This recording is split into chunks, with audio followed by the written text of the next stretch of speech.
Olá, seja muito bem-vindo ao nosso canal.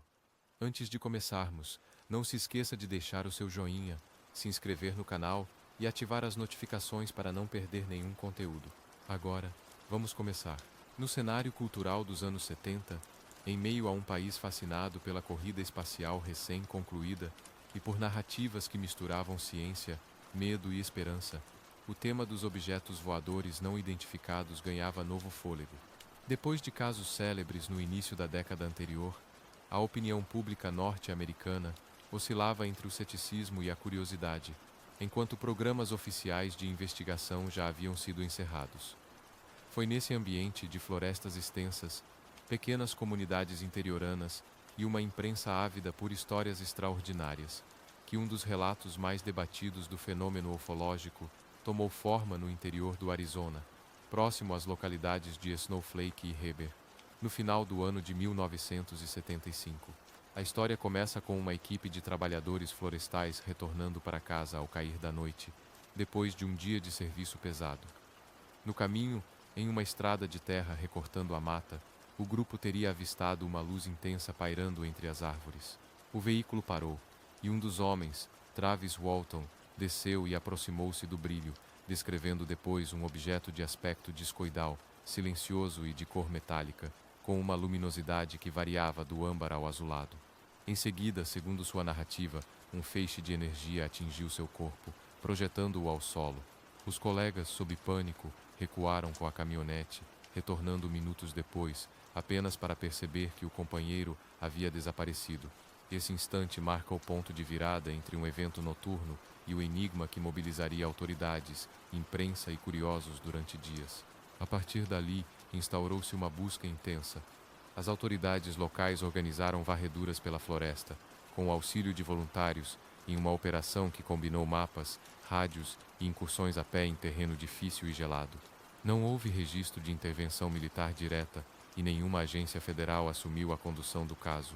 O vazio deixado pelo fim dos programas oficiais de estudo de fenômenos aéreos, anos antes, contribuiu para que a investigação se concentrasse nas esferas municipal e estadual, enquanto organizações civis de pesquisa ufológica passaram a acompanhar o desenrolar dos acontecimentos.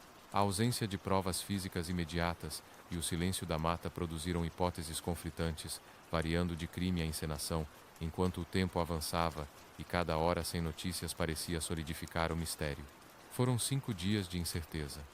Durante esse período, a atenção da imprensa cresceu e o grupo que testemunhara o episódio foi submetido a interrogatórios e a testes de polígrafo, com resultados majoritariamente favoráveis aos depoentes, embora o próprio método seja considerado por especialistas uma ferramenta de valor limitado. A sombra da suspeita pairou sobre todos, mas também não emergiu nenhum indício objetivo de fraude coletiva ou de violência.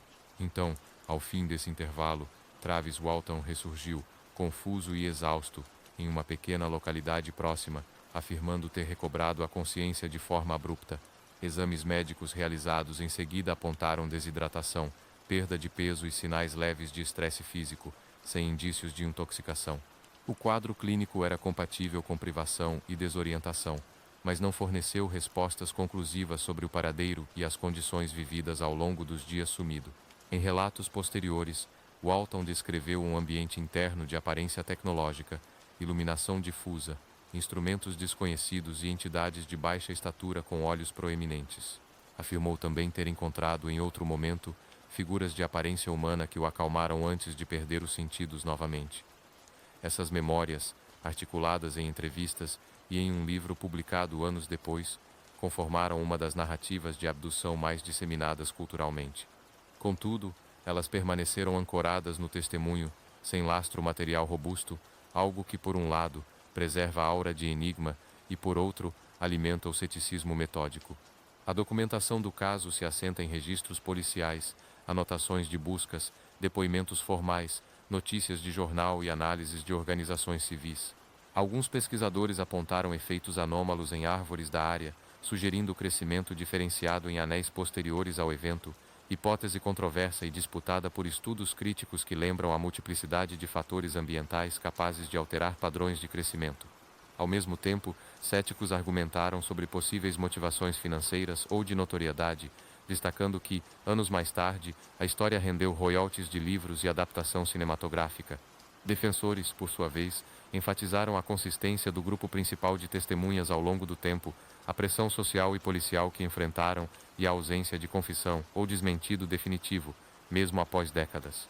No campo governamental, a linha oficial manteve distância. Em meados dos anos 70, com o encerramento de iniciativas federais de estudo de fenômenos aéreos, casos como o de Walton caíam em uma zona cinzenta, examinados por autoridades locais como possíveis ocorrências criminais ou de pessoa desaparecida, sem protocolos científicos padronizados para o incomum. O resultado foi um inquérito diligente, mas limitado, incapaz de validar nem de refutar plenamente a hipótese extraordinária. Sem destroços, marcas inequívocas no solo, registros instrumentais confiáveis ou dados médicos conclusivos, o processo ficou ancorado no que as pessoas viram, sentiram e disseram. Ao longo das décadas seguintes, a história atravessou ciclos de reavaliação. Novos testes de polígrafo foram realizados, com resultados variáveis, e programas de televisão e documentários retomaram a narrativa, ora como mistério indecifrado, ora como exemplo de sugestão coletiva e construção de memória. Em paralelo, a discussão mais ampla sobre relatos de abdução incorporou perspectivas psicológicas, incluindo hipóteses sobre estados alterados de consciência, paralisia do sono, falsas memórias e influência cultural, sem que nenhuma dessas abordagens desse conta, sozinha, de cada detalhe do caso. No desfecho analítico, o episódio Travis Walton permanece na intersecção delicada entre crença e prova. De um lado, uma sequência coerente de testemunhos, uma ausência temporária real e um retorno com sinais físicos compatíveis com privação, sustentam a percepção de que algo extraordinário ocorreu. De outro, a falta de evidência material verificável, a possibilidade de erro de percepção em condições noturnas e o papel inevitável da narrativa midiática mantêm em aberto explicações convencionais. O caso resiste, assim, como um dossiê incompleto, onde conclusões firmes escorregam entre lacunas documentais e convicções pessoais. O que resta, para além do fascínio popular, é a lição de método, a necessidade de investigar sem preconceito e sem precipitação, reconhecendo que certos eventos, por enquanto, habitam a zona crepuscular da experiência humana, onde a dúvida persiste e o mistério continua a convocar novas perguntas.